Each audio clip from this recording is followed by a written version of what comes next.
Chapters 1377, 1378, 1379, 1380 chapter start. Chapter 1377 immortals versus immortal Gu house. एक जबरदस्त aura आसमान से उतरा और सबको अपनी चपेट में ले लिया। फैंग युआन और शेडो सेक्ट के बाकी इमॉर्टल्स के होश उड़ गए और उनकी निगाहें एक जगह टिक गईं। यी क्लैन का एक इमॉर्टल गू हाउस, बे पवेलियन। फैंग युआन के मुंह से अस इमॉर्टल गू हाउस का नाम निकला। वू क्लैन में वो ये है कि आइडेंटिटी के पीछे छिपकर उसने काफी लंबा वक्त बिताया था। इस दौरान अपने इमॉर्टल एपर्चर को मैनेज करने और ड्रीम रेल्म्स को एक्सप्लोर करने के अलावा उसने नेचुरली कुछ और काम भी किए थे, जैसे कि वू क्लैन के चैनल्स का इस्तेमाल करके सदर्न बॉर्डर की गू इमॉर्टल दुनिया की डिटेल्ड इन्फॉर्मेशन हासिल करना। इसलिए जैसे हाई बे पवेलियन सामने आया, फैंग युआन ने उससे फौरन पहचान लिया। बे पवेलियन ज्यादा ऊंचा नहीं था, बस 2 मंजिला था और देखने में चौरस लगता था। पवेलियन समुद्री नीले टाइल से ढाका हुआ था और ऐसा लग रहा था जैसे कोई बाज अपने पंख फैलाए हुए हो। सफेद दीवारों पर सुनहरे द्वीप बने हुए और बाहर दिख रहे खंभों पर नीली लहरें आजादी से पेंट की हुई थीं। इसमें ईस्टर्न सी का स्टाइल झलक रहा था। बेशक ये क्लैन सदर्न बॉर्डर की सुपर फोर्सेज में से एक था, लेकिन वो नॉर्थ ईस्ट कोने में आते थे और उनका ईस्टर्न सी से काफी गहरा रिश्ता था। इस बे पवेलियन की सबसे तगड़ी एबिलिटी लंबी दूरियां तय करना थी। ये एक झटके में 70,000 ली से ज्यादा का सफर कर सकता था। सदर्न बॉर्डर के सुपर गू फॉर्मेशन पर शैडो सेक्ट ने हमला किया था और हेवनली कोर्ट ने भी हिस्सा लिया था। यी क्लैन ने बे पवेलियन को आगे बढ़ाने का फैसला किया, जो लंबी दूरी तक पीछा करने में आगे था, और ये सबसे बेहतरीन चॉइस थी। फैंग युआन ने अपर एक्सट्रीम हेवनली ईगल का इस्तेमाल करके ड्रीम रेल्म की बैटलफील्ड से बचकर निकलने की कोशिश की थी और प्लंडर शैडो अर्थ ट्रेंच की तरफ जाने का प्लान बना रहा था। लेकिन बे पवेलियन ठीक उसी तरफ बढ़ रहा था जिधर फैंग युआन और उसकी टीम थी। बे पवेलियन का इन्वेस्टिगेटिव रेंज बहुत बड़ा था। पवेलियन के अंदर मौजूद गू इमॉर्टल्स को ड्रीम रेल्म बैटलफील्ड के हालात पहले ही पता चल चुके थे, और जैसे ही उन्हें अपर एक्सट्रीम हेवनली ईगल के निशान मिले, वो फौरन पीछे लग गए। अपर एक्सट्रीम हेवनली ईगल की रफ्तार कमाल की थी, लेकिन बे पवेलियन स्पेस में सफर कर सकता था और पलक झपकते ही हजारों ली पार कर लेता था। स्पेस में कुछ जंप्स के बाद बे पवेलियन ने आखिरकार फैंग युआन को पकड़ ही लिया और उनका रास्ता रोक दिया। बेशक फैंग युआन और बाकी लोग हैरान थे, लेकिन उन्होंने जल्द ही संभाल लिया। आखिर वो अभी एक बैटलफील्ड से भाग कर आए थे। उनके नर्व्स अभी भी तनाव में थे और वो पूरी तरह अलर्ट थे। चलो, फैंग युआन ने अपर एक्सट्रीम हेवनली ईगल को बे पवेलियन की तरफ भेजा। उसी वक्त उसने एक कदम आगे बढ़ाया और फुर्ती से ईगल की पीठ से कूद गया। कूदने से पहले वो अपने नीचे से किसी को पकड़ना नहीं भूला। यिंगवुजी को फैंग युआन ने पकड़ लिया था। वो एक जिंदा लाश जैसा लग रहा था, उसकी एगी अभी भी खुली थी और पलक तक नहीं झपका रहा था। फैंग युआन के साथ ही बाई निंगबिंग, ही लूलन और बाकी सब भी कूद गए। बूम बूम, डूजोदार आवाजें आयम। अपर एक्सट्रीम हेवनली ईगल ने अपने मजबूत पंख सीधे बे पवेलियन पर डे मारे। बे पवेलियन असजोदार ताकत से काफी दूर जा गिरा, लेकिन उससे कोई नुकसान नहीं हुआ। उससे एक हल्की नीली रोशनी फैलने लगी। जब ये फैलना शुरू हुई, तब ये नीली रोशनी बस एक पतली सी लेयर थी जो बे पवेलियन को कवर किए हुए थी। लेकिन जल्द ही नीली रोशनी तेजी से बाहर फैलने लगी और बे पवेलियन के आसपास की जगह को एक नीली दुनिया में रंग दिया। नीली रोशनी बढ़ती रही और घनी होती गई, और उससे बहते पानी जैसी आवाजें भी आने लगीं, जैसे लहरें उठ रही हों। अचानक अस नीली रोशनी से एक हाथी निकल कर आया। इस हाथी का साइज अपर एक्सट्रीम हेवनली ईगल से थोड़ा छोटा था, लेकिन एक आम इंसान उसके सामने बिल्ली जैसा लगता। उसकी पीठ चौड़ी थी और वो एक 7 मंजिला बिल्डिंग जैसा दिख रहा था, दरवाजों और खिड़कियों के साथ। ये सच में अजीब था। यह ईस्टर्न सी का एक खास जंगली जानवर है, स्टोरी बिल्डिंग वाटर एलिफेंट। इसकी पीठ पर 7 मंजिलें हैं, मतलब ये एक एंशिएंट डेसोलेट बीस्ट है। फैंग युआन ने तुरंत पहचान लिया। वो स्टोरी बिल्डिंग वाटर एलिफेंट से काफी फेमिलियर था, क्योंकि उसने ईस्टर्न सी के ट्रेडिंग कन्वेंशन में उस खुद देखा था। हालांकि उसके सामने ये स्टोरी बिल्डिंग वाटर एलिफेंट कोई असली जीव नहीं था, बल्कि बे पवेलियन का इस्तेमाल किया गया एक डिफेंसिव तरीका था। रही बात इसकी बैटल स्ट्रेंथ की, और ये एक असली ancient story building water elephant के मुकाबले कैसा था, ये तो टेस्ट करने के बाद ही पता चलता। फैंग युआन, यिंगवुजी और बाकियों के साथ पीछे हटा और 180 स्लेव्स का इस्तेमाल करके अपर एक्सट्रीम हेवनली ईगल को कमांड दिया, इस स्टोरी बिल्डिंग वाटर एलिफेंट को खत्म कर दो। अपर एक्सट्रीम हेवनली ईगल ने कमांड माना और एक तेज चीख मारी। वो स्टोरी बिल्डिंग वाटर एलिफेंट के ऊपर उतरा और फिर उस अपने पंजों से पकड़ लिया। Flop. Story building water elephant उसके तेज पंजों का सामना नहीं कर पाया और सीधे चीर दिया गया, तुरंत ही ढेर हो गया। वो वापस नीली रोशनी में बदलकर बे पवेलियन में लौट गया। क्या ताकत है! ये सच में एक इमेमोरियल डेसोलेट बीस्ट है। बे पवेलियन के अंदर ये क्लैन के गू इमॉर्टल्स भी इस जांच पर नजर रखे हुए थे, लेकिन नतीजे ने उन्हें हैरान कर दिया। अपर एक्सट्रीम हेवनली ईगल को एप्पाल पोस्ट कर बड़ा कर दिया गया था। भले ही उसकी ग्रोथ तेजी से हुई थी, लेकिन उस काफी हेवनली क्रिस्टल्स माइल्ड, जिससे उससे असली रैंक 8 बैटल स्ट्रेंथ हासिल हो गई थी। वो पिछली बार जैसा नहीं था। हे लूलैन, फेरी मियाओ येन और दूसरों ने राहत की सांस ली। यह स्टोरी बिल्डिंग वाटर एलिफेंट आम एंशिएंट डेसोलेट बीस्ट से कमजोर है। एक असली ancient story building water elephant भी अपर एक्सट्रीम हेवनली ईगल का मुकाबला नहीं कर सकता, तो इसकी क्या औकात है जो उससे भी कमजोर है। फैंग युआन का मूड, हालांकि, थोड़ा भारी था। यह एबिलिटी, ये जरूर immortal killer move, water life resurrection, होगी। यह मूव पानी के नगिनत जीव बना सकती है और उन्हें लड़ाई के लिए इस्तेमाल कर सकती है। इसकी ताकत यह है कि अगर बनाए गए जानवर तबाह भी हो जाएं, जब तक नीली रोशनी वापस लौटती है, नुकसान बहुत कम होगा। बे पवेलियन उन्हें आसानी से दोबारा बना सकता है। जैसा सोचा था, कुछ ही देर में बे पवेलियन से दोबारा स्टोरी बिल्डिंग वाटर एलिफेंट्स बनने लगे। अन सबके पास 7 मंजिलें थीं और एंशिएंट डेसोलेट लेवल की बैटल स्ट्रेंथ थी। ऊपर से इस बार उनकी गिनती भी ज्यादा थी, पूरे 5। नीली रोशनी से बने 5 पानी के हाथी अपर एक्सट्रीम हेवनली ईगल की तरफ दौड़े। फैंग युआन ने सोचा, वाटर लाइफ रेजरेक्शन, वू क्लैन के एनालिसिस के मुताबिक, इसमें सिर्फ ट्रांसफॉर्मेशन पथ और वाटर पाथ इमॉर्टल गू हाई नहीं, बल्कि लाइट पाथ इमॉर्टल गू भी शामिल है। इस मूव को तुरंत तोड़ना नामुमकिन है। यह मूव दुश्मन की बैटल स्ट्रेंथ को काफी हद तक खर्च करवा सकती है। मेन ये क्लैन के फ्लो में नहीं फंस सकता। जैसे ही ये ख्याल फैंग युआन के दिमाग में आया, उसने अपर एक्सट्रीम हेवनली ईगल को सीधे बे पवेलियन पर हमला करने का कंट्रोल दिया, स्टोरी बिल्डिंग वाटर एलिफेंट्स को नजरअंदाज करते हुए। साथ ही फैंग युआन ने शैडो सेक्ट के इमॉर्टल्स को कमांड दिया, हमें अपर एक्सट्रीम हेवनली ईगल की मदद करनी होगी और इन 5 पानी के हाथियों को तबाह करना होगा। हे लूलैन ने सबसे पहले जवाब दिया। उसने अपना दाहिना हाथ आगे बढ़ाया, उसकी 5 उंगलियां बिना किसी गैप के एक साथ जुड़ीं, और उसने हल्के से एक स्टोरी बिल्डिंग वाटर एलिफेंट की तरफ इशारा किया। बूम! उसकी उंगलियों के बीच से एक जलती हुई लाल रोशनी निकली और तूफानी रफ्तार से हवा को चीरती हुई यूएस पानी के हाथी की तरफ बढ़ी। इस इमॉर्टल किलर मूव की स्पीड सच में कमाल की थी। लाल रोशनी ने स्टोरी बिल्डिंग वाटर एलिफेंट को पूरी तरह से चीर दिया, उससे पाल भर में तबाह कर दिया। फेरी मियाओ येन ने दूसरा वार किया। अचानक उसके शरीर से 2 और हाथों के जोड़े निकल आए और उसके पहले के 2 हाथों के साथ मिलकर 6 हाथ एक खिलते हुए कमल की तरह फैल गए। 6 हाथ अपने आप हिलने लगे, उनकी मुलायम लंबी उंगलियां एक चकाचौंध करने वाले अंदाज में घूम रही थीं।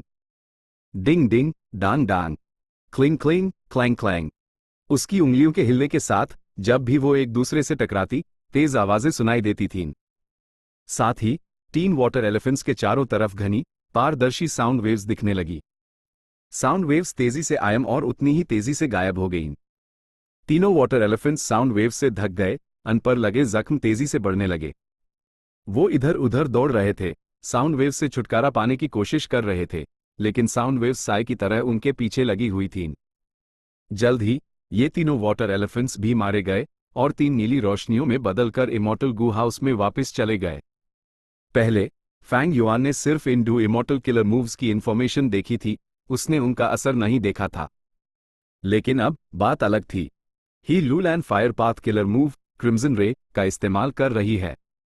फेरी मियाओ येन अपना ट्रम्प कार्ड इस्तेमाल कर रही है, वंडरस हैंड प्रोफाउंड साउंड। यह दोनों immortal killer moves purple mountain true monarch से माइल्ड, और पर्पल माउंटेन ट्रू मोनार्क ने अपनी सारी विरासत फैंग युआन को दे दी थी, इसलिए फैंग युआन उनके बारे में सब कुछ जानता था। हालांकि फैंग युआन को बाइनिंग बिंग के किलर मूव के बारे में पूरी तरह से नहीं पता था। 4 पानी के हाथी पहले ही तबाह हो चुके थे। बाइनिंग बिंग अपने सफेद लिबास में सीने पर हाथ बांधे खड़ी थी, उसकी ड्रैगन जैसी ऊँग में ठंडी चमक थी। ऐसा लग रहा था जैसे उसने कोई मूव नहीं किया, लेकिन वो असल में अपना किलर मूव पहले हाई एक्टिवेट कर चुकी थी। आखिरी स्टोरी बिल्डिंग वाटर एलिफेंट बिना किसी आवाज के एक बड़े बर्फ के टुकड़े में जम चुका था। लेकिन जल्द ही जमा हुआ स्टोरी बिल्डिंग वाटर एलिफेंट वापस नीली रोशनी में बदल गया जो बर्फ की परत से गुजर कर बिना किसी रुकावट के बे पवेलियन में लौट गया। ये देखकर बाइनिंग बिंग ने ठंडी आ भरी। फैंग युआन का चेहरा थोड़ा बदला जब उसने बहुत सी चीजें सोची और अपने साइड के गू इमॉर्टल्स को और बेहतर तरीके से समझ गया। ही लूल एन अलायंस अग्रीमेंट से बांधी हुई है और उसके पास मुझे पूरी तरह फॉलो करने के अलावा कोई चारा नहीं है, इसलिए उसने सबसे तेजी से रिएक्ट किया और बिल्कुल भी नहीं हिचकिचाई। फेरी मियाओ येन ने अपना ट्रम्प कार्ड इस्तेमाल करने में जरा भी देर नहीं की, अकेले high tin story building water elephants को संभाल लिया जैसे वो मेरे प्रति अपनी वफादारी साबित करना चाहती हो। और जहां तक बाइनिंग बिंग की बात है, उससे बाइशियांग की असली विरासत मिली है और हम सिर्फ एलाइज हैं। उसने जो किलर मूव इस्तेमाल किया वो कोल्ड आइज होना चाहिए। उसने स्टोरी बिल्डिंग वाटर एलिफेंट को जमाने की कोशिश की ताकि नीली रोशनी वापस ना जा सके। बदकिस्मती से इसका कोई फायदा नहीं हुआ। तरह तरह के ख्यालात फैंग युआन के दिमाग में दौड़ गए जब उसने यंग वुजी को अपने पीछे फेंक दिया। उसके पीछे लेडी व्हाइट रैबिट थी। अभी भी उसकी रैंक 6 कल्टिवेशन थी और वो अपर एक्सट्रीम हेवनली ईगल और बे पवेलियन के बीच की लड़ाई को देखकर डरे हुए चेहरे से देख रही थी। इससे लो और पीछे चले जाओ, फैंग युआन ने लेडी व्हाइट रैबिट से कहा, बिना पीछे मुड़े। लेडी व्हाइट रैबिट ने जल्दी से हाँ कहा और फरमाबरदारी से काफी दूर चली गई। फैंग युआन थोड़ा आगे बढ़ा और एक गहरी सांस ली। उसके शरीर से अचानक चांदी जैसी रोशनी निकलने लगी। रेड डेट इमॉर्टल एसेंस तेजी से खर्च हो रहा था जैसे इमॉर्टल गू एक्टिवेट हो रहे थे। रैंक 6 चेंज फॉर्म इमॉर्टल गू, रैंक 7 ड्रैगन ब्रेथ इमॉर्टल गू, रैंक 6 ड्रैगन स्केल्स इमॉर्टल गू, रैंक 7 ड्रैगन स्ट्रेंथ इमॉर्टल गू। साथ ही ड्रैगन स्केल्स गू, ड्रैगन हॉर्न गू, ड्रैगन क्लॉज गू, ड्रैगन आइज गू और ऐसे ही बहुत सारे मोर्टल गू भी एक्टिवेट हो गए। Immortal killer move ancient sword dragon transformation. चमकती चांदी की रोशनी अचानक गायब हो गई। फैंग युआन गायब हो चुका था। उसकी जगह एक शानदार चांदी का स्वॉर्ड ड्रैगन था जिससे एक तेज रोबदार ऑरा निकल रहा था। स्वॉर्ड ड्रैगन ने हल्के से गुर्राया। उसने अपने पंजों से डुपियो ड्रीम रियलिटी सीकर बॉडीज को पकड़ा और फिर अपनी पूंछ घुमाई। Immortal Gu sword escape whoosh. Ancient sword dragon जिसमें फैंग युआन बदल गया था वहां से गायब हो गया। फैंग युआन की नजरों के सामने सब कुछ अचानक धुंधला हो गया। अगले हाइपाल उसकी नजर ज्यादातर बे पवेलियन की छत से ढकी हुई थी। वो बे पवेलियन के ऊपर पहुंच चुका था। उसने बिल्कुल भी देर नहीं की।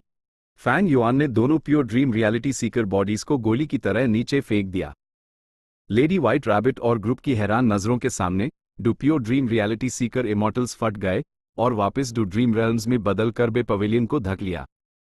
अपर एक्सट्रीम हेवनली ईगल ने हल्के से अपना शरीर घुमाया और तेजी से ड्रीम रेल्म्स की रंगे से दूर चला गया। बे पवेलियन में हड़कंप मच गया। अरे नहीं, ये तो ड्रीम रेल्म है। ये बुरा हुआ। बे पवेलियन ड्रीम रेल्म्स को नहीं रोक सकता। पूरा इमॉर्टल गू हाउस गल जाएगा और टूट जाएगा। चैप्टर 1378 वू योंग्स चेस। यहां तक कि हेवन ओवरसीइंग टावर जिसमें रैंक 9 फेट इमॉर्टल गू था वो भी जब एक ड्रीम रेल्म में गिरा तो गलने लगा था। जायंट ड्रीम रेल्म की लड़ाई में ड्यूक लॉन्ग ने खुद ट्री किया था और हेवन ओवरसीइंग टावर उस वक्त अपने फैंटम स्टेट में भी था, लेकिन उस भी नहीं बख्शा गया। जब हेवन ओवरसीइंग टावर का ये हाल हुआ तो रैंक 7 इमॉर्टल गू हाउस बे पवेलियन की तो बात ही क्या थी। जैसे है वो ड्रीम रेल्म्स में फंसा, पूरा बे पवेलियन धीरे धीरे टूटने लगा। ये क्लैन के गू इमॉर्टल्स ने महसूस किया कि उन्होंने बहुत सारे गू वॉर्म्स पर से अपना कंट्रोल खो दिया है।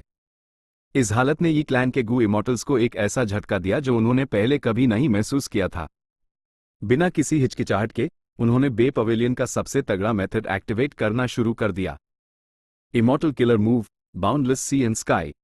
बे पवेलियन में एक गड़गड़ाहट हुई और उससे चमकती नीली रोशनी फूट पड़ी, लेकिन वो ड्रीम रेल्म्स को चीर नहीं पाई। हालांकि इमॉर्टल किलर मूव अभी भी एक्टिवेट हो गया था और अगले हाइपाल बे पवेलियन अचानक गायब हो गया। उसने पूरे 70,000 ली का फासला तय किया और एक दूसरे एरिया में पहुंच गया, बैटलफील्ड को पूरी तरह छोड़कर। पूरा बे पवेलियन खंडार बन चुका था और अब वो पहले जैसा शानदार नहीं दिख रहा था। ये क्लैन के गू इमॉर्टल्स ने गहरी सांसें ली। कुछ तो पसीने में पूरी तरह भीग चुके थे। हम बच गए। वो सच में खतरनाक था। अगर हम थोड़ा सा भी लेट हो जाते तो शायद हम सच में फंस जाते। ड्रीम रेल्म्स बहुत हाई डरावने हैं। एक इमॉर्टल गू हाउस भी उनका मुकाबला नहीं कर सकता। ए फ्लैट समझ आया। किसी ने भविष्यवाणी क्यों की थी कि ग्रेट ड्रीम इमॉर्टल वेनरेबल सबसे ताकतवर वेनरेबल होगा। कमीनो, हम अनशैडो सेक्ट के बदमाशों को नहीं पकड़ पाए। ये क्लैन के गू इमोर्टल्स ने कुछ देर खुशी मनाई, फिर उन्होंने गुस्से से अपने दांत पीस लिए। वो पीछे हट चुके थे, अब उनके लिए वापस जाना बहुत देर हो चुकी थी। शैडो सेक्ट के मेंबर्स ने जरूर अपर एक्सट्रीम हेवनली ईगल का इस्तेमाल करके भागने का प्लान बना लिया होगा। अभी कुछ देर पहले जब बे पवेलियन ने फैंग युआन और बाकियों के निशान देखे थे, उन्हें अंत तक पहुंचने में काफी मेहनत करनी पड़ी थी। दोनों तरफ की ताकत के हिसाब से ये क्लैन, जिनके पास रैंक 7 इमॉर्टल गू हाउस था, थोड़ा ज्यादा मजबूत होना चाहिए था। भले हाई अपर एक्सट्रीम हेवनली ईगल रैंक 8 का था, लेकिन उसके पास बे पवेलियन से कम समय में निपटने का कोई तरीका नहीं था। ये क्लैन हमला कर सकता था, बचाव कर सकता था, आगे बढ़ सकता था या पीछे हट सकता था। वहीं दूसरी तरफ फैंग युआन की साइड अलग अलग गू इमॉर्टल्स का एक ग्रुप था, उन्हें एक एक करके संभाला जा सकता था। जिस चीज ने ये क्लैन के गू इमॉर्टल्स का कॉन्फिडेंस और बढ़ाया था, वो ये था कि अगर वो कुछ देर के लिए उन्हें रोक लेते, तो वो दूसरे सुपर फोर्सेस से मदद का इंतजार कर सकते थे। उनके पास एक रैंक 7 इमॉर्टल गू हाउस था, उन्हें बस कोई गलती नहीं करनी थी और वो फैंग युआन और बाकियों को रोकने में कामयाब हो जाते। असल में ये क्लैन के गू इमॉर्टल्स ने बिल्कुल वैसा ही किया। उन्होंने एक लंबी लड़ाई के लिए immortal killer move water life resurrection को एक्टिवेट किया था। बस बात यह थी कि फैंग युआन का रिएक्शन बहुत तेज था। उसने सीधे डुप्यू ड्रीम रियलिटी सीकर बॉडीज को इमॉर्टल किलर मूव्स की तरह इस्तेमाल किया और उन्हें बे पवेलियन पर फेंक दिया। इसने ये क्लैन को पूरी तरह से चौंका दिया था। ये क्लैन के गू इमॉर्टल्स को जायंट ड्रीम रेल्म की लड़ाई के बारे में कुछ डिटेल्स पता थीं, लेकिन उन्होंने कभी नहीं सोचा था कि फैंग युआन इतना जालिम होगा, अपने हाई एलाइज को इतनी बेरहमी से कुर्बान कर देगा। एक और बात यह थी कि फैंग युआन एक एंशिएंट स्वॉर्ड ड्रैगन में बदल गया था, जिसकी स्पीड कमाल की थी। उसके ट्रांसफॉर्मेशन पाथ डाउ मार्क्स स्वॉर्ड पाथ डाउ मार्क्स में बदल गए, साथ हाई स्वॉर्ड आईब्रोज इमॉर्टल गू के लगातार इस्तेमाल से माइल स्वॉर्ड पाथ डाउ मार्क्स और स्वॉर्ड एस्केप इमॉर्टल गू के साथ साथ एंशिएंट स्वॉर्ड ड्रैगन की अपनी स्पीड ने मिलकर एक जबरदस्त स्पीड पैदा की। अगर फैंग युआन अपने असली शरीर से मूव करता, सिर्फ स्वॉर्ड एस्केप इमॉर्टल गू का इस्तेमाल करके और डुप्यो ड्रीम रियलिटी सीकर बॉडीज को उठाकर, तो वो तब भी तेज होता, लेकिन ये क्लैन के गू इमॉर्टल्स को रिएक्ट करने और जवाब देने का मौका मिल जाता। ये क्लैन के गू इमॉर्टल्स के चेहरे उतरे हुए थे। उनके पास बे पवेलियन था, लेकिन फिर भी फैंग युआन ने अन पर हमला कर दिया। बे पवेलियन खंडार बन चुका था और काफी नुकसान झेल चुका था। सबसे जरूरी बात, उनकी इज्जत मिट्टी में मिल गई थी। उन्होंने पहले हाई सदर्न बॉर्डर के दूसरे राइचस पाथ गू इमॉर्टल्स को खबर कर दी थी, जब वो आएंगे तो ये क्लैन के गू इमॉर्टल्स उनका सामना कैसे करेंगे। बे पवेलियन में सन्नाटा छा गया था। कुछ देर बाद इस ग्रुप का लीडर बोला, चलो जल्दी से बे पवेलियन को रिपेयर करें। भले ही हम ड्रीम रेल्म्स में गिर गए थे, लेकिन इमॉर्टल गू को कोई नुकसान नहीं हुआ है। हम जो स्पेयर मॉर्टल गू लाए हैं, उनसे बे पवेलियन कुछ हाई मिनट्स में पूरी तरह ठीक हो जाएगा। दुश्मन बहुत ताकतवर है, वो अपर एक्सट्रीम हेवनली ईगल को इस हद तक कंट्रोल कर सकता है। और उससे भी डरावनी बात यह है कि वो अपने हाई एलाइज को मारने में पलक तक नहीं झपकाता। ऐसा इंसान तो बहुत ही जालिम है। हमने बहुत कोशिश की, लेकिन हम ड्रीम रेल्म्स का मुकाबला कैसे कर सकते थे। मेन तो इन शैतानों से मरते दम तक लड़ना चाहता था, लेकिन बड़ी तस्वीर को देखते हुए हमारे पास भागने और ये इन्फॉर्मेशन दूसरे राइचस पाथ गू इमॉर्टल्स को भेजने के अलावा कोई चारा नहीं था। ये क्लैन का लीडर एक के बाद एक बातें बोलता गया, जबकि दूसरे गू इमॉर्टल्स हाँ में सर हिलाते रहे। हकीकत को बदला नहीं जा सकता था, लेकिन इन शब्दों से उन्हें एक बिल्कुल अलग फीलिंग आ रही थी। ये क्लैन के लीडर ने अपनी बात कहने के बाद वू योंग और दूसरे राइचस पाथ गू इमॉर्टल्स से कांटेक्ट करना शुरू किया, उन्हें यहाँ के हालात के बारे में बताते हुए। क्या वो सच में हार गए? उनके पास बे पवेलियन नहीं था क्या? वो फिर भी हार सकते हैं? ही उनके बहाने तो देखो, ये क्लैन सच में बेशरम है। लेकिन अब हमारे पास इन्फॉर्मेशन है, जैसे कि अपर एक्सट्रीम हेवनली ईगल और ancient sword dragon transformation. Ancient sword dragon transformation का जिक्र आते ही ड्रीम रेल्म बैटलफील्ड में मौजूद ये राइचस पाथ गू इमॉर्टल्स एक दूसरे को देखने लगे। उन्हें लाजमी तौर पर एक शख्स का ख्याल आया, ल्यू ग्वानयी। ल्यू ग्वानयी एक डिमोनिक पाथ गू इमॉर्टल है जो एंशिएंट स्वॉर्ड ड्रैगन ट्रांसफॉर्मेशन भी कल्टिवेट करता है। तुम्हें लगता है ये शैडो सेक्ट गू इमॉर्टल वही है? जरूरी नहीं। एक एंशिएंट स्वॉर्ड ड्रैगन में बदलना सिर्फ एक इमॉर्टल किलर मूव है। ऊपर से रिवर्स फ्लो रिवर की लड़ाई में ल्यू ग्वानयी साफ तौर पर शैडो सेक्ट के खिलाफ था। ल्यू ग्वानयी एक नॉर्दर्न प्लेन्स गू इमॉर्टल है, लेकिन यूएस शख्स के पास सदर्न बॉर्डर का ऑरा था। लेकिन ये कोई पक्का सबूत नहीं है। अगर वो शैडो सेक्ट का मेंबर है तो उसके पास अपना ऑरा छुपाने के तरीके होना कोई अजीब बात नहीं है। जैसे, क्या वो क्लैन के पास अपना ऑरा दूसरे रीजन्स का बनाने के लिए कोई इमॉर्टल किलर मूव नहीं है? कुछ लोगों ने वू योंग की तरफ देखा। वू योंग का चेहरा गंभीर था। चाहे वो शख्स ल्यू ग्वान यी हो या ना हो, हमें मेरे भाई वू यीहे का पता लगाना है।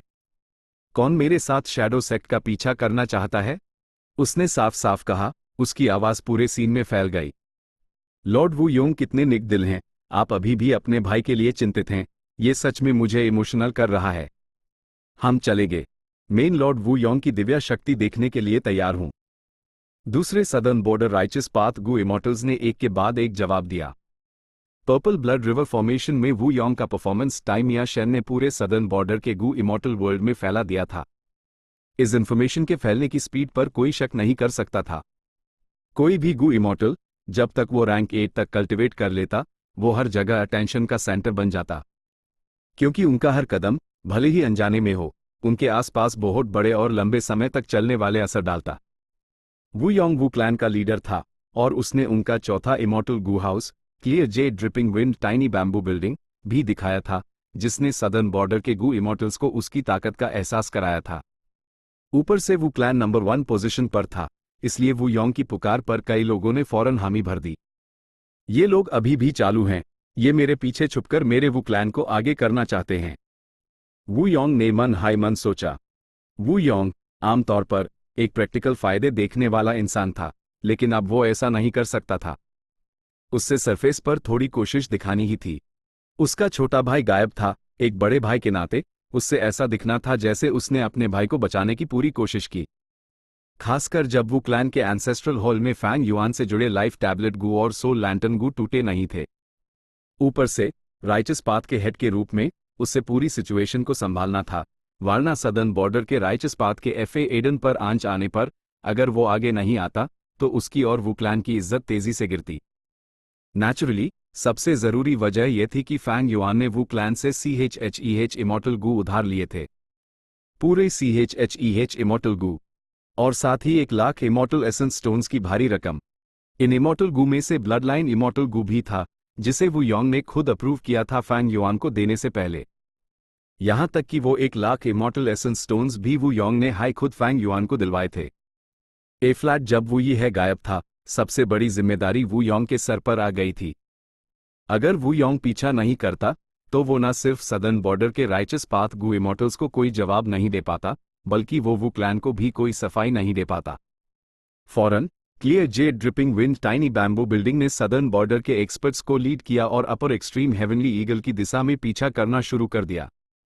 भले हाई क्लैन को फैंग युआन ने हारा दिया था और उनसे अपर एक्सट्रीम हेवनली ईगल का निशान खो गया था, वू योंग के पास एक और तरीका था। उसने तुरंत वू क्लैन को एक मैसेज भेजा, supreme elder Wu FA, treasury से जरूरी इमॉर्टल गू निकलो और लाइफ लोकेशन सर्चिंग गू फॉर्मेशन तैयार करो।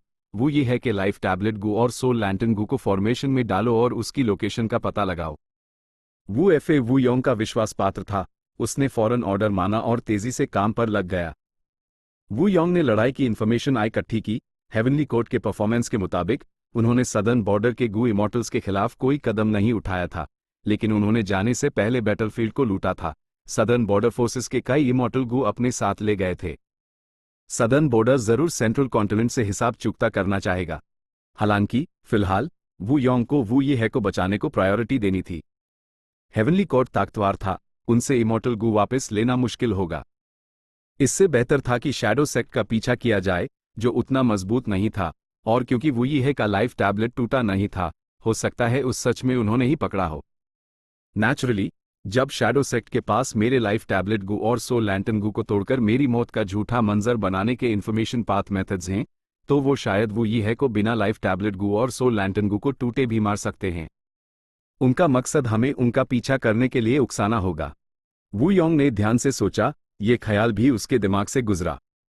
लेकिन उसने इसके बावजूद पीछा करने का फैसला किया, क्योंकि इस बार सिर्फ वो अकेला नहीं था, उसके साथ सदर्न बॉर्डर के न गिनत righteous path Gu immortals, the rank 8 Gu immortal चीकू यू और कई इमॉर्टल गू हाउसेस थे।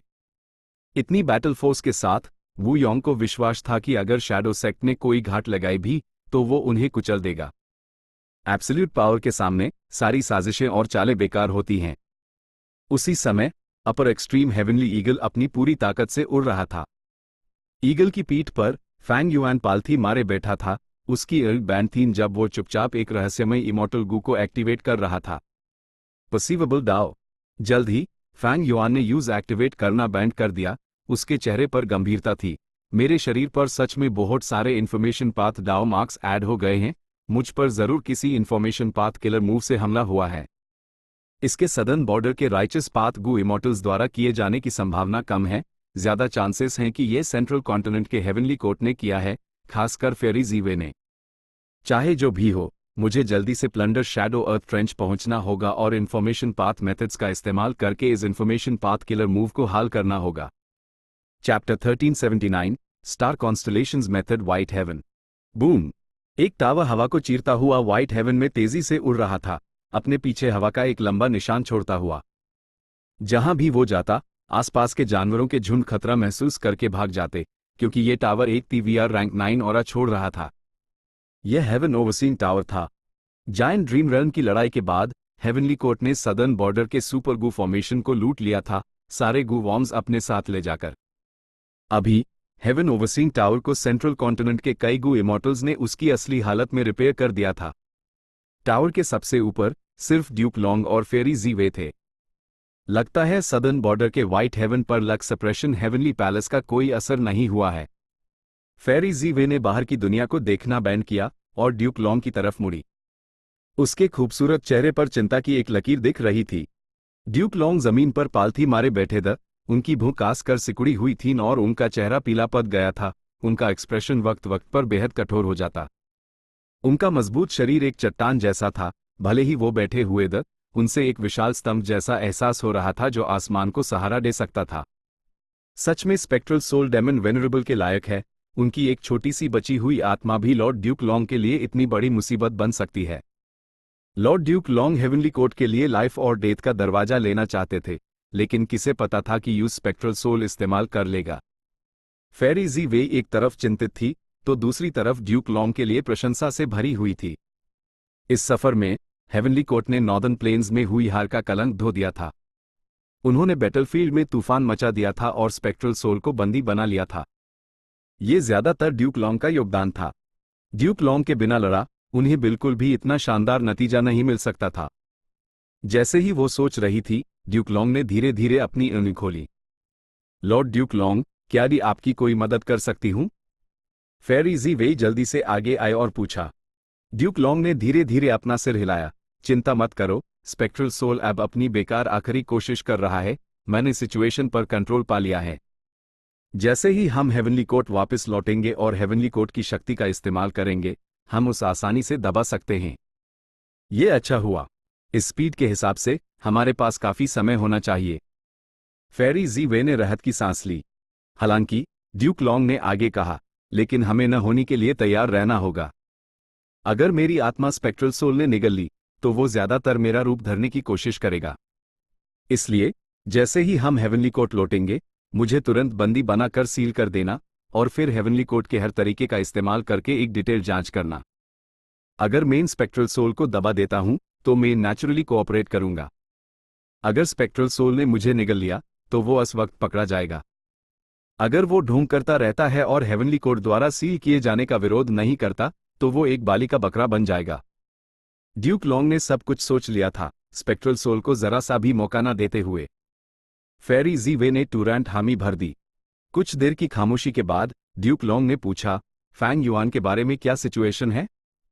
फेरी जीवे ने जवाब दिया, कुछ समय पहले सदर्न बॉर्डर के यी क्लैन का इमॉर्टल गू हाउस बे पवेलियन अनजाने में फैंग युआन के ग्रुप से टकरा गया। बदकिस्मती से वो उस रोक नहीं पाए। फैंग युआन बहुत चालाक है। उसने अंदाजा लगा लिया कि बे पवेलियन ने उन्हें इसलिए ढूंढ लिया होगा क्योंकि यूज ट्रैक किया जा रहा था, इसलिए उसने इमॉर्टल गू का इस्तेमाल करके खुद को जांचा और उस सच में कुछ गड़बड़ मिली। लेकिन फेरी जीवे ने एक विश्वास भरी मुस्कान दिखाई। भले ही उसने पता लगा लिया तो क्या?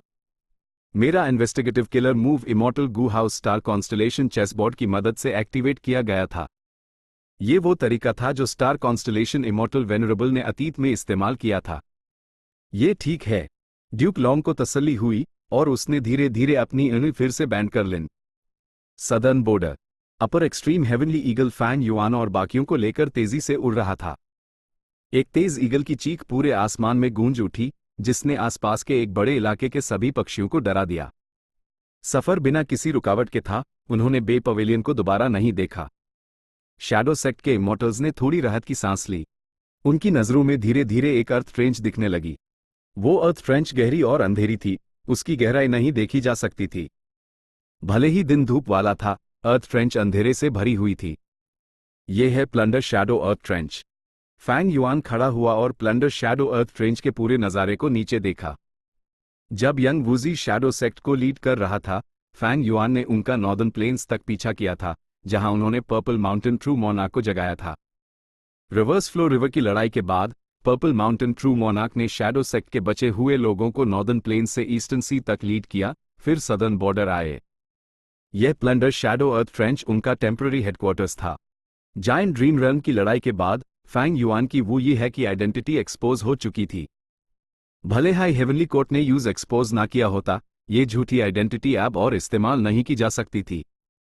और अजीब इत्तेफाकों की एक सीरीज के बाद फैंग युआन शैडो सेक्ट का नया लीडर बन गया था, इसलिए वो शैडो सेक्ट के बचे हुए लोगों को यहां आराम करने और रिऑर्गेनाइज करने के लिए लाया था। स्वूश। अपर एक्सट्रीम हेवनली ईगल ने अपने पंख समेटे और प्लंडर शैडो अर्थ ट्रेंच की तरफ नीचे झपटना शुरू कर दिया। जल्द ही वो फैंग युआन और बाकियों के साथ अर्थ ट्रेंच में दाखिल हो गया और बेहद अंधेरे में गायब हो गया। भले हाई अपर एक्सट्रीम हेवनली ईगल विशाल था, लेकिन उसकी तुलना प्लंडर शैडो अर्थ ट्रेंच से नहीं की जा सकती थी। प्लंडर शैडो अर्थ ट्रेंच की गहराइयों में दाखिल होकर अपर एक्सट्रीम हेवनली ईगल एक वर्शिप के पास एक छोटी सी चिड़िया जैसा था। हर तरह की अजीब और डरावनी आवाजें फैंग युआन और ग्रुप के कानों में पड़ने लगी। सायों के बीच बहुत से डेसोलेट बीस्ट्स और एंशिएंट डेसोलेट बीस्ट्स के ऑरस थे। उनमें से ज्यादातर शैडो मॉन्स्टर्स थे।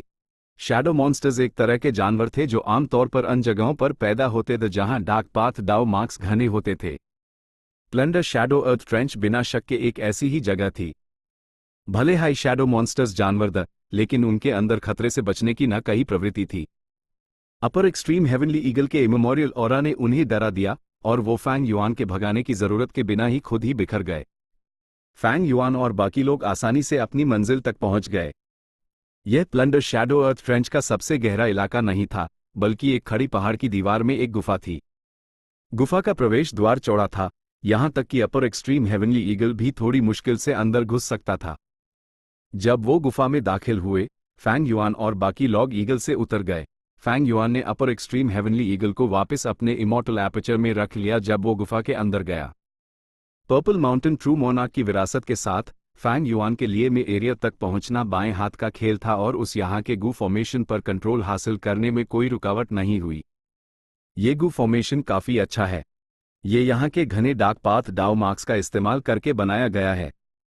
सिर्फ मॉर्टल गू इस्तेमाल किए गए हैं, लेकिन इसमें एक इमॉर्टल गू फॉर्मेशन की ताकत है और इसका सबसे अच्छा असर दूसरों के डिडक्शंस को रोकना है। जो लोग एनवायरनमेंट के नेचुरल डाउ मार्क्स का इस्तेमाल करके गू फॉर्मेशन बना सकते थे, उनके पास जरूर great grand master attainment level था। यह शैडो सेक्ट के लिए मुश्किल नहीं था। फैंग युआन के current formation path grand master attainment के साथ वो इस फॉर्मेशन को सिर्फ मोटे तौर पर देख सकता था और उसके काम करने के तरीके को गहराई से नहीं समझ पाया था। उसके लिए अभी इस फॉर्मेशन को बनाना नामुमकिन था। फैंग युआन यहां राहत की सांस ले पाया। उसने तुरंत अपने ऊपर लगे इन्वेस्टिगेटिव किलर मूव को हटाने की कोशिश नहीं की, बल्कि उसने एक एक करके दूसरे गू इमॉर्टल्स को अकेले में बातचीत के लिए बुलाया। शैडो सेक्ट के लीडर के नाते फैंग युआन को ऐसी चीजें करना जरूरी था। लेडी व्हाइट रैबिट बेहद फरमाबरदार थी, वो हर उस सवाल का जवाब देती जो फैंग युआन पूछता। फेरी मियाओ यिन थोड़ी बोल्ड थी, फैंग युआन के एक सवाल का जल्दी से जवाब देने के बाद वो अक्सर फैंग युआन से वापस सवाल पूछती। उसकी इल्ल कभी कभी चुलबुली निगाहें डालती और उसने ये तक पूछ लिया कि उसके और कियाओ सी ल्यू के बीच कौन ज्यादा खूबसूरत था। और ही लूलन के साथ डिस्कशन में फैंग युआन ने खुद से ये बात उठाई कि अगर ही लूलन ने कोई बड़ा योगदान दिया तो वो उसके अलायंस एग्रीमेंट को हटाने और उसकी आज़ादी वापस देने पर विचार कर सकता है। कहने को तो ही लूलन की अजीब सिचुएशन का कारण कुछ हद तक फैंग युआन भी था। फैंग युआन के पुनर्जन्म के बाद उसने बहुत सी असली घटनाओं को बदल दिया था। उसके पुनर्जन्म से पहले ही लू लैन ने ब्लेजिंग हेवन डीमनेस की मदद से ही चेंग को मार दिया था और अपना बदला पूरा कर लिया था। उसने अपने असली स्वरूप को पा लिया था और एटीट्यूड गू के साथ वो ही ट्राइब पर कंट्रोल हासिल करने की कोशिश कर रही थी। उसके भविष्य के रास्ते रोशन और साफ थे। यीटियन माउंटेन की लड़ाई के बाद ही लू लैन ने अपनी चाचियों को खो दिया और कई अजीब कारणों के एक अनोखे संयोग से जो उसके कंट्रोल में नहीं थे, वो आखिरकार फैंग युआन की मातेहट बन गई। जैसे यांग वूजी हे लू लंग को एक टैलेंट मानता था, फैंग युआन भी वैसा ही सोचता था। फिर थी बाय निंग बिंग।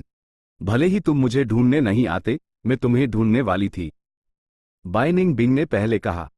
उसका एटीट्यूड बाकियों से बिल्कुल अलग था। वो सीने पर हाथ बांधे खड़ी थी और फैंग युआन को नीचे देख रही थी।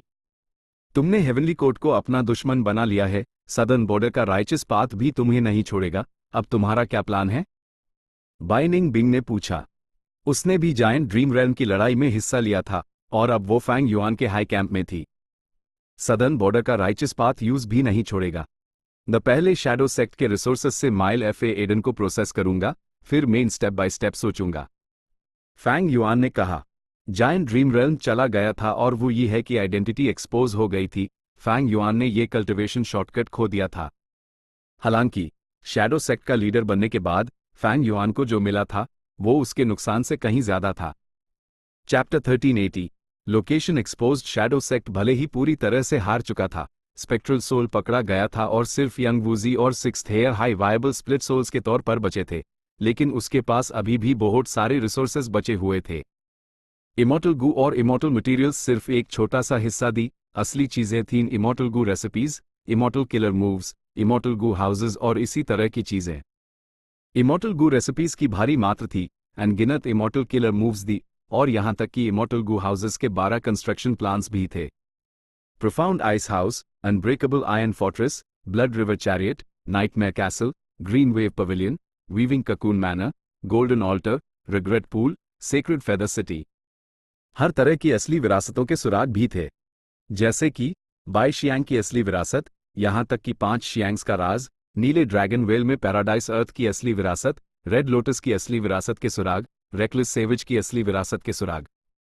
नेचुरली ये असली विरासतें हासिल करना मुश्किल था। अगर ऐसा नहीं होता तो शैडो सेक्ट ने उन्हें पहले ही ले लिया होता और अपनी फाउंडेशन बढ़ाने के लिए इस्तेमाल किया होता और सॉवरेन इमॉर्टल फीटस गू को रिफाइन करने में मदद ली होती। इन सुरागों के बिना भी सिर्फ स्पेक्ट्रल सोल की अपनी असली विरासतें ही एक बहुत बड़ी कमाई थीं। स्पेक्ट्रल सोल डेमन वेनरेबल ने 5 रीजन्स के जीवों का कत्ल आम करने के लिए हर तरह के सोल पाथ मेथड्स का इस्तेमाल किया था। उनका सोल डिवाउरिंग मेथड अपने शिकार के अनुभव और यादों को सोख सकता था। उनकी स्प्लिट सोल टेक्निक ने शैडो सेक्ट के मेंबर्स की पीढ़ियां बनाई। उनकी soul replacement technique sixth hair जैसे बेहतरीन जासूस बना सकती थी और उन्होंने हेवनली कोर्ट में भी एक जासूस घुसा रखा था। ऊपर से उनका अपना सोल कल्टिवेशन, उनका आखिरी रूप, फैंग युआन साफ साफ याद कर सकता था कि कैसे स्पेक्ट्रल सोल ने यीटियन माउंटेन की लड़ाई में अकेले अपनी आत्मा से मुसीबतों का सामना किया था। अभी फैंग युआन के सामने 2 सबसे जरूरी मामले थे। पहला था इन्फॉर्मेशन पाथ, उस अपने ऊपर लगे इन्वेस्टिगेटिव किलर मूव के साथ साथ अलग अलग अलायंस एग्रीमेंट्स से छुटकारा पाना था और अपनी आज़ादी वापस हासिल करनी थी। दूसरा था विजडम गू। फैंग युआन ने अब अपने इमॉर्टल ज़ॉम्बी बॉडी में सोल पाथ डाउ मार्क्स को हटाने का तरीका जान लिया था।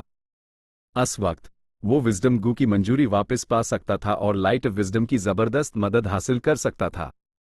बाइनिंग बिंग ने आगे कहा, मेरे पास अब यिन यांग रोटेशन गू है, लेकिन मुझे इस फीमेल बॉडी को रिवर्स करने के लिए इससे इमॉर्टल लेवल तक एडवांस करना होगा। लेकिन रिफाइनमेंट पाथ बहुत विशाल और गहरा है। यिन यांग रोटेशन गू मेरा वाइटल गू भी नहीं है, मुझे ऐसा करने में कॉन्फिडेंस नहीं है। फैंग युआन ने सर हिलाया, मैं समझता हूं। शैडो सेक्ट इससे रिफाइन करने में तुम्हारी मदद करेगा, यही तुम्हारा शैडो सेक्ट के साथ एग्रीमेंट था। मैं अब शैडो सेक्ट का लीडर हूं, मैं पिछले एग्रीमेंट को भी मान सकता हूं, क्योंकि अब हमें एक लंबे समय तक एक दूसरे पर निर्भर रहना पड़ेगा, है ना? ये अच्छा है कि तुम भी इतनी समझ है। बाइनिंग बिंग ने हल्के से फैंग युआन पर एक नजर डाली, फिर संतुष्टि के साथ चली गई। कहने को तो शैडो सेक्ट में मर्दों से ज्यादा औरतें थीं। बाइनिंग बिंग, हे लू लैन, लेडी व्हाइट रैबिट और फेरी मियाओ यन सभी फीमेल इमॉर्टल्स थीं, सिर्फ यिंग वूजी और फैंग युआन हाईमूड थे। इस दौर की चर्चाओं के बाद फैंग युआन, नए शैडो सेक्ट लीडर, ने असली मंजूरी हासिल कर ली थी। जहां तक यंग वूजी की बात है, वो अभी भी निराश हालत में था। फैंग युआन ने जो कुछ भी कहा, उसने यूएस पर कोई ध्यान नहीं दिया। फैंग युआन के मन में उस मारने का इरादा उभरा और वो यंग वूजी की जिंदगी खत्म करना चाहता था, सारे इमॉर्टल गूलर लेना चाहता था और लीड सोल इनटू ड्रीम जैसे बेहतरीन मेथड को हासिल करना चाहता था। हालांकि फैंग युआन ने सोचा और फैसला किया कि अभी के लिए कोई जल्दी नहीं है। उसने लीड सोल इनटू ड्रीम के सारे कंटेंट्स को पहले ही समझ लिया था और सिर्फ गू वॉर्म्स की कमी थी, लेकिन इस मूव का गू इमॉर्टल के दिमाग पर बहुत बड़ा बोझ पड़ता था। ये जटिल भी था और सीखना बहुत मुश्किल था, और कुछ दूसरे पहलू द जिन पर ध्यान देना और भी मुश्किल था। भले हाई फैंग युआन इमॉर्टल गूलर लेता, इसमें माहिर होने के लिए कुछ समय लग जाता। नेचुरली उसके पास दूसरे तरीके भी थे, जैसे कि सोल डिवाउरिंग मेथड। जब तक वो यिंग वूजी की आत्मा को निगल लेता, फैंग युआन के पास लीड सोल इनटू ड्रीम से जुड़ी यादें और बहुत सारा अनुभव आ जाता। उस वक्त जब यंग वूजी नया नया पैदा हुआ था, वो तेजी से लीड सोल इनटू ड्रीम का इस्तेमाल कर पाया था।